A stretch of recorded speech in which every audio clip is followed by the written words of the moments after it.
wanaume, kisa rafiki yangu kaniita kaniomba namba, ndio umeamua kuja kunichiti?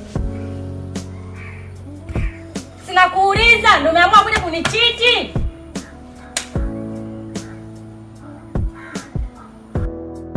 Sina kuuliza, mbona umekaa kimya? Au unanichukuliaje? Unanionaje kwanza? Yaani mimi naongea unanitazama tu. Yaani kama vile naongea mwenyewe hapa.